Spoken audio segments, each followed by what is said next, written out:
Patterns எப்பவுமே உண்மையை வெளிக்காட்டும். Consolidation momentum build பண்ணும். பிரேக் அவுட்ஸ் வந்து ட்ரெண்ட் கிரியேட் பண்ணும். அண்ட் அதனால தான் எவ்ரி ஸ்விங் ட்ரேடர் வந்து அடுத்த பிரேக் அவுட் ஸ்டாக் எது அப்படின்னு சொல்லிட்டு தேடிட்டு இருப்பாங்க. இந்த வீக்லி பிரேக் அவுட் சீரீஸ்ல நாங்க 3 ரொம்பவே இன்ட்ரெஸ்டிங்கான பிரேக் அவுட் ஸ்டாக்ஸ் கொண்டு வந்திருக்கோம். முதல் பங்கு நம்மளோட பட்டியல இருக்கிறது இட்டர்னல். இது வந்து 300 ரேஞ்ச்ல வந்து அது கீழே தான் ட்ரேட் ஆயிட்டு இருந்திருக்கு செப்டம்பர் 2024ல இருந்து. சரிங்களா, ஃபைனல் ஸ்டாக் வந்து ஒரு பிரேக் அவுட் கொடுத்திருக்கு ஜூலை 2025ல 368 ஆல் டைம் ஹை வந்திருக்கு. அதுக்கப்புறம் ஸ்டாக் வந்து இந்த 300 ரேஞ்சை நிறைய வாட்டி ரீடெஸ்ட் பண்ணிருக்கு. அது ரெசிஸ்டன்ஸை சப்போர்ட்டா வந்து மாத்திருக்கு. ரீசெண்டா ஒரு bullish hammer candle stick pattern வந்து ஃபார்ம் ஆயிருக்கு.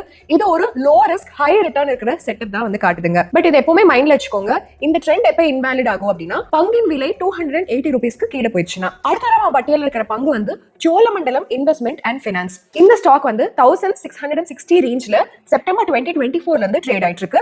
மல்டிபிள் டைம்ஸ் வந்து ரெசிஸ்டன்ஸை வந்து இது வந்து டெஸ்ட் பண்ணிருக்கு. அக்டோபர் 2025ல இந்த ஸ்டாக் ஃபைனலா பிரேக் அவுட் ஆகி புது ஆல் டைம் ஹை வால்யூமோட கொடுத்திருக்கு. கன்சாலிடேஷனுக்கு அப்புறம் இப்ப ஸ்டாக்கோட ரெசிஸ்டன்ஸ் வந்து சப்போர்ட் ஜோனா கன்வெர்ட் ஆயிருக்கு அண்ட் இந்த ஜோனை வந்து ரீடெஸ்ட் பண்ணிட்டு இருக்கு. பட் மறந்துடாதீங்க, இந்த ட்ரெண்ட் எப்ப இன்வாலிட் ஆகும்னா 1645 கீழே இந்த பங்கின் விலை போயிடுச்சுன்னா. நம்மளோட பட்டியல்ல அடுத்து இருக்கிற பங்கு வந்து ஹிந்துஸ்தான் காப்பர். காப்பர் ரீசெண்டா வந்து ஒரு பிரேக் அவுட் கொடுத்திருக்கு. New all time high form ஆயிருக்கு. மொமெண்டமும் இந்த பங்குல நம்ம நல்லாவே பார்க்க முடிஞ்சது. பல மாதங்களா இது வந்து 350 ரேஞ்ச் கீழேயே ட்ரேட் ஆயிட்டு இருந்தது. ஆனா செப்டம்பர் 2025ல இருந்து இந்த பங்கு ஒரு அப்வர்ட் மூவ் காட்டியிருக்கு வால்யூமோட. அண்ட் நவம்பர் 2025ல ஃபைனலா பிரேக் அவுட் வந்து கொடுத்திருக்கு ரெசிஸ்டன்ஸ் ஜோனான 350ல இருந்து. இந்த ட்ரெண்ட் எப்ப இன்வாலிட் ஆகும்னா 350 ரூபீஸ்க்கு கீழே இந்த பங்கின் விலை போயிடுச்சுன்னா. இதுதாங்க இந்த வாரத்தோட பிரேக் அவுட் பங்குகள். இதுல எந்த பங்குகள்லாம் உங்களோட வாட்ச் லிஸ்ட்ல இருக்குன்னு கமெண்ட் செக்ஷன்ல சொல்லிருங்க.